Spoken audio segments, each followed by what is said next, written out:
Hai guys, sahabat Kanitra Channel, apa kabarnya? Di sini kami dari teman-teman Kanitra Channel kedatangan sebuah senior yang jadi legend di PPSDSN Pendopo Kudus. Bisa dibilang ratunya Pati Pendopo ya guys. Kalau kemana-mana itu nggak bisa tanpa beliau ini. Kita perkenalkan langsung saja ya untuk guestnya kita siapa ya. Monggo. Terima kasih Mas Sulis yang sudah memperkenalkan saya Bu Susi. Terima kasih sudah dipanggil secara pribadi oleh Mas Sulis. Grupnya apa tadi? Kanitra Channel. Kanitra Channel. Alhamdulillah Bu Susi sudah kurang lebih 35 tahun bekerja di pengabdi tunanetra,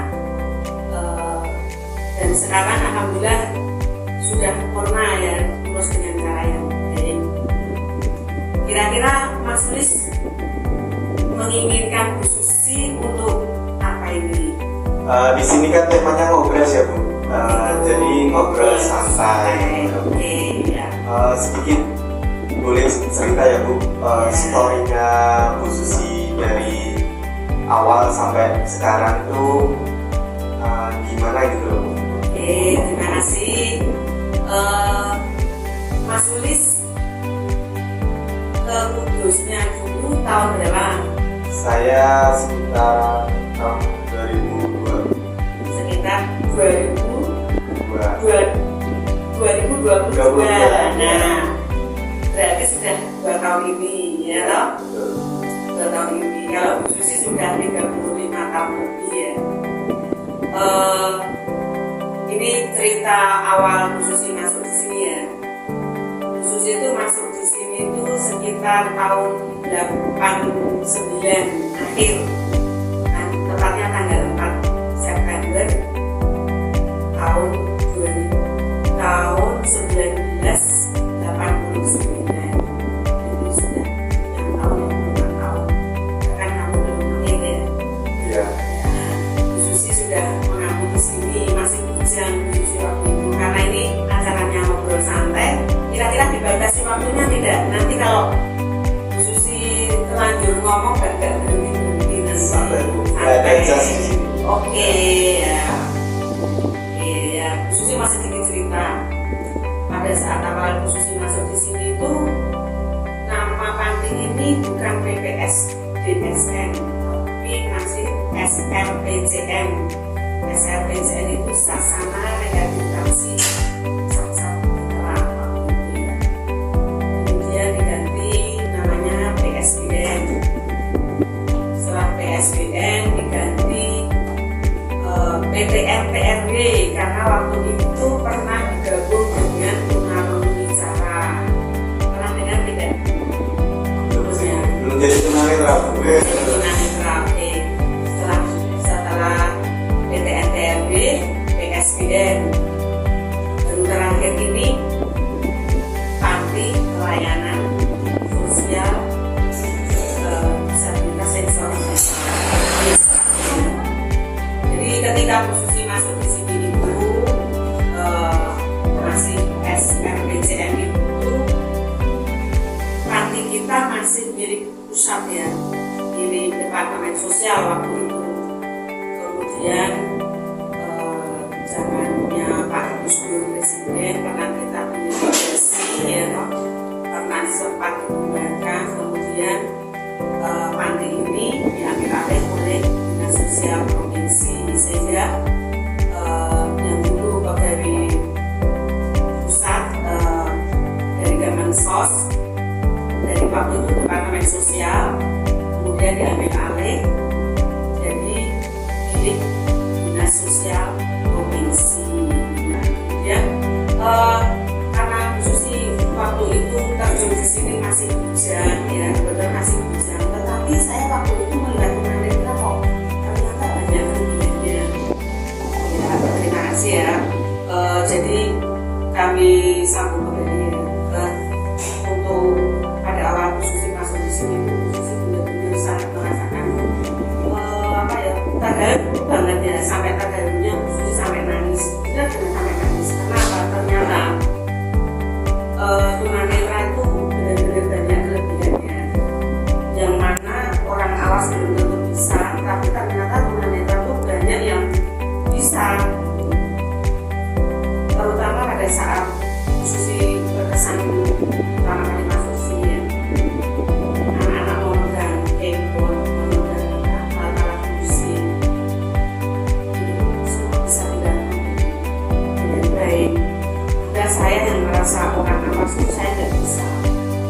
situ Bu Susi merasa benar-benar sangat terharu sekali. Terus kemudian pada saat mereka mobilitas, saya benar-benar sampai nangis ya.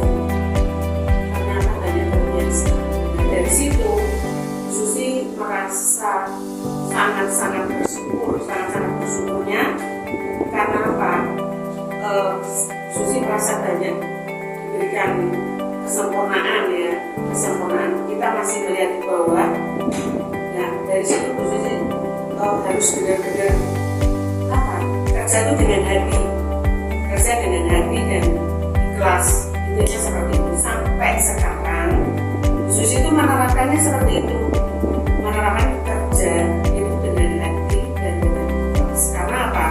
Ketika kita sudah masuk di panti, apalagi kerjanya di panti ya, dan menghadapi langsung ke anak-anak, kalau kita tidak bisa bekerja dengan hati, itu kita akan merasa beban. Karena apa? Dihadapi kita anak, makanya Bu Susi itu ketika masuk di sini ya harus itu menjadikan bagian dari saya, bagian dari Bu Susi, bagian dari keluarga. Jadi saya sudah tidak ada beda. Artinya ini saya sudah tidak ada jarak, tidak ada jarak terus saya harus sembrono dengan anak kan, tapi Bu Susi menganggapnya mereka adalah saya, gitu loh. Kekurangan mereka adalah kekurangan saya gitu. Jadi kalau Bu Susi memberikan, makanya setiap Bu Susi memberikan bimbingan harus benar-benar berkualitas dan ikhlas. Itu yang harus diterapkan. Kita kerja di panti harus menerapkan itu. Sampai akhir ini, sampai Bu Susi lepas pun menganggap anak-anak itu bagian dari Bu Susi. Jadi Bu Susi tidak pernah ada rasa jarak. Intinya tidak ada rasa suci. Karena kan sebetulnya tunanetra itu kan seperti yang sering Bu Susi sampaikan, tunanetra itu hanya ada kekurangan di mata, kan seperti itu ya. Dan yang lain-lainnya kan normal, kan seperti itu. Jadi jangan menganggap kalau tunanetra itu adalah suatu celaan atau disabilitas yang benar-benar nggak bisa apa-apa. Dan itu yang harus kita ukur seperti itu. Artinya tunanetra itu keterbatasannya di bagian mata, tetapi di yang lainnya, di indera-indera yang lain kan masih berfungsi. Makanya sering Bu Susi menyampaikan ke teman-teman kita bahwa disabilitas kita itu ketika kamu sudah bisa berorientasi maka itu menurut Bu Susi sudah tidak dikatakan disabilitas lagi, kan gitu ya. Misalnya tunanetra itu pada saat awal tunanetra kan gak tingkat baterai ya, 60%.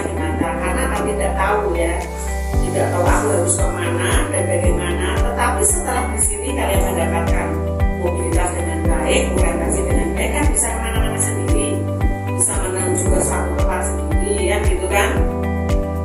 Nah itu sudah bukan disabilitas lagi, karena kamu sudah bisa melakukan apa-apa sendiri. Disabilitas itu kalau tidak bisa melakukan apa-apa sendiri itu disabilitas dari Bu Susi ya. Mudah-mudahan orang lain juga menganggapnya seperti itu. Jadi jangan dianggap tunanetra itu terus lemah, tidak bisa apa-apa jadinya ya. Seperti Mas Sulis dulu waktu masuk di Pak di Sono, tunanetra, waktu masuk di WIB besar-besar, di nomor di WIB ini. Nah makanya ketika di sini mendapatkan materi itu benar-benar harus dipraktekkan. Kebetulan Bu Susi di sini mengaku materi orientasi mobilitas. Nah, orientasi mobilitas itu untuk anak tunanetra itu suatu kebutuhan dasar. Nah, suatu kebutuhan dasar karena apa? Seorang tunanetra kalau mobilitasnya kurang, orientasinya kurang, itu kan tidak bisa kemana-mana, ya kan? Tetapi ketika sudah bisa bermobilitas, naik mobil sendiri ya bisa, pergi ke pasar sendiri ya bisa, kan gitu kan? Seperti Sulis dulu waktu masuk sini ya. disabilitas kan? Iya. Nah, makanya itu sebetulnya tunanetra itu dikatakan disabilitas karena tidak bisa orientasi sendiri. Tapi sudah ketika kalian sudah bisa berorientasi sendiri, itu sudah bagi Bu Susi sudah bukan disabilitas. Ya, nah makanya seorang tunanetra itu harus benar-benar punya percaya diri bahwa saya harus bisa, karena yang bilang hanya penglihatan saya, tetapi organ saya masih bisa. Makanya di sini diberikan orientasi mobilitas itu seperti yang sering sudah sampaikan, orientasi itu penggunaan sisa indera yang masih berfungsi, ya, penggunaan sisa indera yang masih berfungsi untuk menentukan posisi diri yang dengan baik. Kan penggunaan sisa indera yang masih berfungsi itu antara lain kan bisa pendengaran, bisa penciuman, bisa meraba, bisa merasa. Nah itu dirasa. Ketika kalian sudah bisa merasa, itu timbullah indera yang dikatakan orang itu indera keenam. Ya, pada saat sendiri indera yang motor, ada indera lima ya. Tapi karena kalian bisa mengasah indera dengan yang baik, dengan indera yang baik, sehingga muncullah indera yang orang bilang indera keenam. Contohnya, sulit ketika sudah bisa kemana-mana sendiri, ya, menuju ke suatu tempat sendiri, orang lain melihat, Mas kok ngerti ya, nek mesti melakukan aku ya, kok ngerti nek ibu dengan orang sebelumnya kok langsung lompat, karena sudah berorientasi dengan baik, ya kan? Terus, tapi orang lain memandangnya, ini saya ini indera keenam, kan pasti gitu kan? Nah, padahal sebetulnya itu kan mengasah indera yang ke mengasah indera yang keempat tadi, sehingga timbul indera yang keenam, kan gitu kan? Terus nanti kalau misalnya dia dengar misalnya Bu Susi lewat, mungkin Bu Susi pakai aroma parfum kan, ya sulit kita nih nganggo indera penciuman.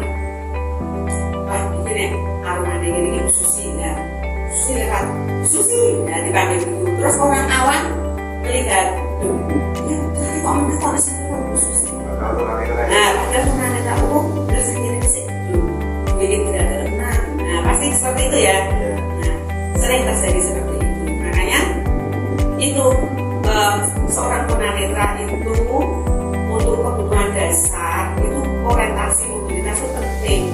Nah makanya harus benar-benar dipahami, ya, harus benar-benar dipraktekkan, sehingga kalau sudah mempraktekkan dengan benar, makanya seorang tunanetra bisa mengakses mobilitas kemana-mana, bisa berorientasi di mana-mana. Orientasi itu kan proses penggunaan sisa indera yang masih berfungsi untuk menentukan posisi diri yang hubungannya dengan semua objek di sekitarnya, kan gitu ya. Kalau mobilitas itu kemampuan untuk bergerak, berpindah dari suatu tempat ke tempat lain dengan cepat, tepat dan aman, itu mobilitasnya. Nah, dua komponen ini antara orientasi dan mobilitas ini harus saling berkesinambungan. Kalau mobilitasnya baik, orientasinya kurang, dia tidak bisa mencapai tujuan dengan baik, kan gitu kan? Tapi sebalikannya, orientasinya baik, tapi mobilitasnya kurang. Biasanya berorientasi toh, tapi nggak bisa berjalan, nggak bisa bergerak, kan gitu. Nah, mobilitas hubungannya dengan gerak, orientasi hubungannya dengan mental, karena berorientasi. Ya Bu, sedikit ada bisikan dari alam. Ini sedikit membedah ya Bu. Oke. Di sini Ibu katanya kan di Bendowo itu eksos ya Bu. Ini biasanya kan teman-teman tunanetra itu kalau di rumah tuh mau dimotivasi itu kan kendala ya. Terus trik-trik untuk memotivasi PM itu sendiri sama keluarganya biasanya kan sulit diterkam. Ini dari pengalaman ya. Kalau khususnya biasanya menghadapi di masyarakat itu tidak harus sangat formal-formalan, karena biasanya kalau kita langsung terjun motivasi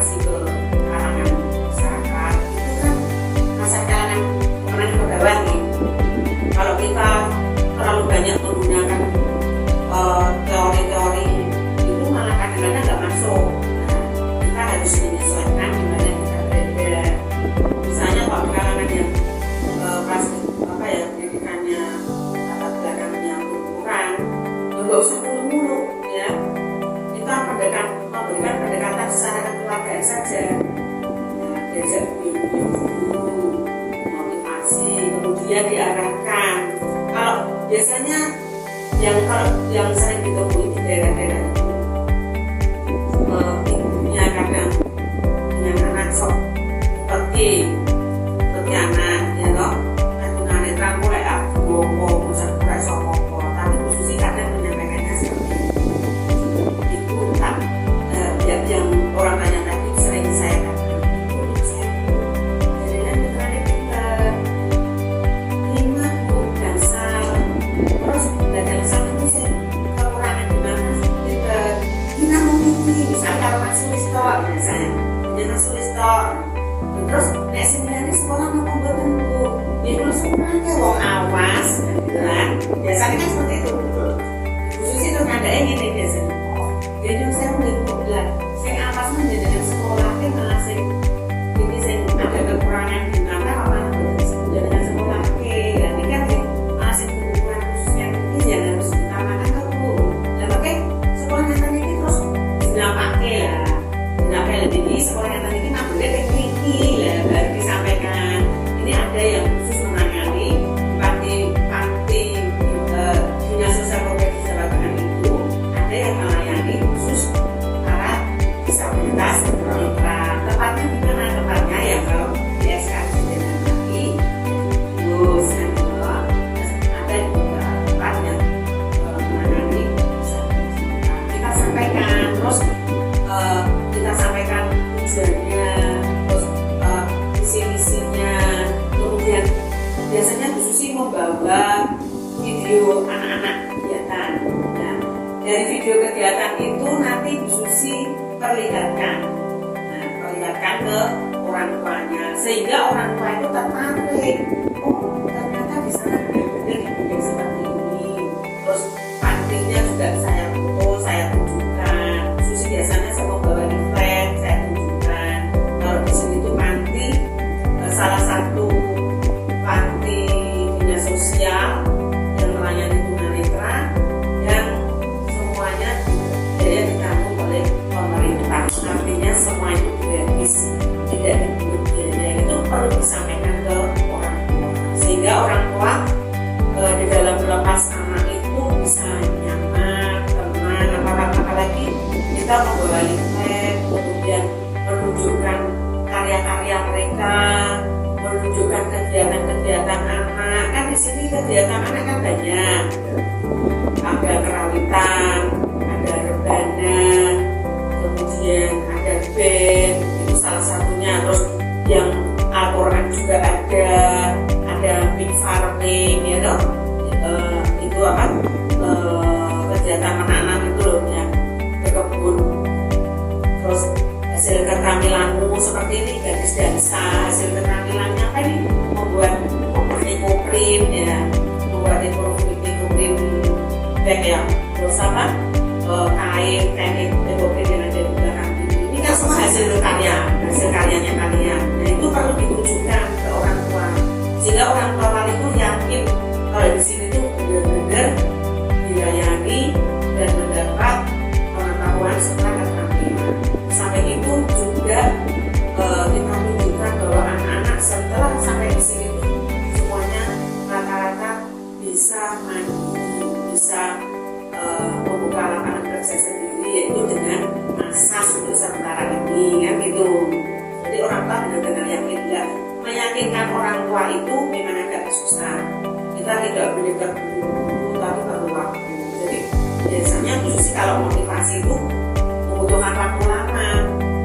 Ngomongnya kalau udah terjadi ya itu seperti itu terjadi.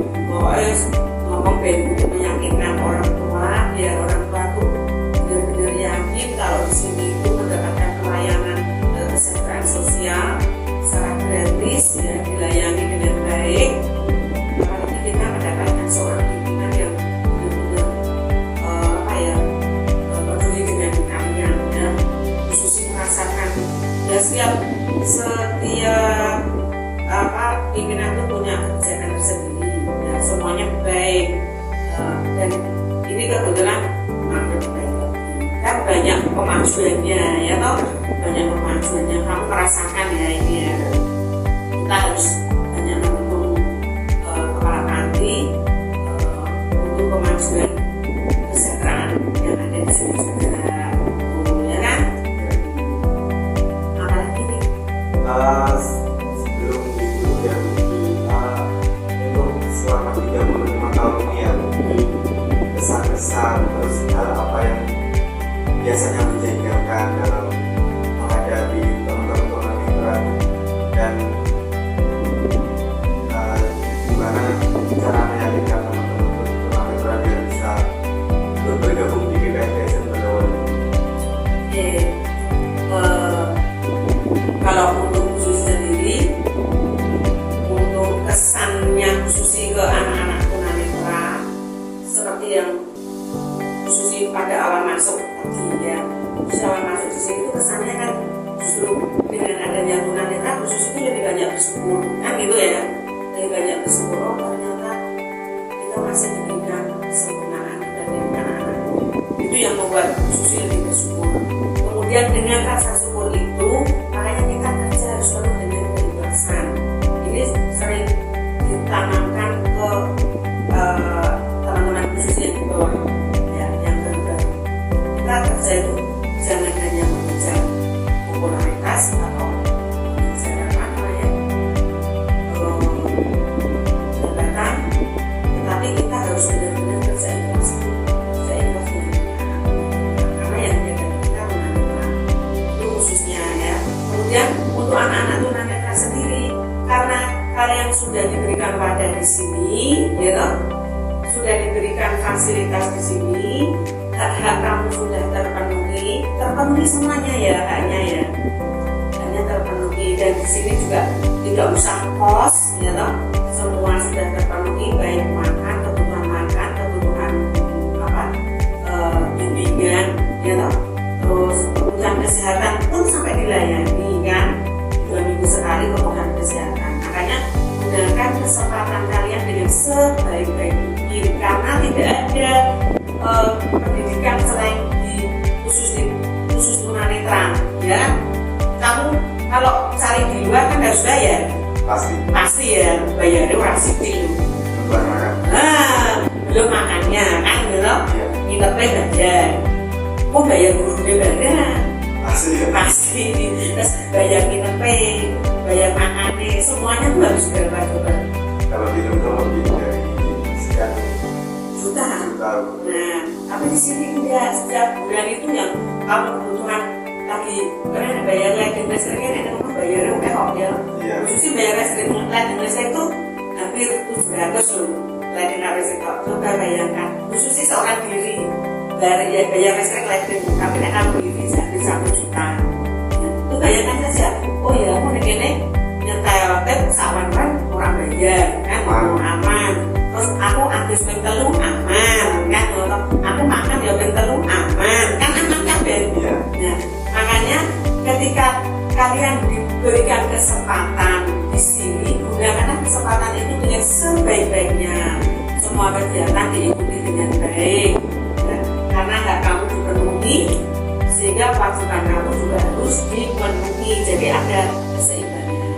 Kemudian kalau untuk teman-temanmu misalnya, teman-temanmu yang masih di luar sana kok belum ada kesempatan ke sini, kamu juga punya tanggung jawab ya toh, punya tanggung jawab. Misalnya kok ada kamu mendengar ada teman kamu. Jadi begini Mas Luis, kalau Mas Luis selama masih di sini, intinya gunakan kesempatan kamu sebaik-baiknya ya, karena kamu fasilitas semuanya sudah terpenuhi di sini, kamu mendapatkan hak yang benar-benar baik ya, penuh. Kemudian kamu harus memenuhi kewajiban kamu dengan baik juga, ada keseimbangan. Kemudian khususnya kesan, kalau kamu nanti kembali ke masyarakat yang kebetulan juga masih ada disabilitas netra yang belum pernah mendapatkan pelayanan ya, tolong disampaikan ke teman-temannya yang disabilitas supaya mereka juga masih ada kesempatan untuk mendapatkan pelayanan secara gratis di panti BPSDN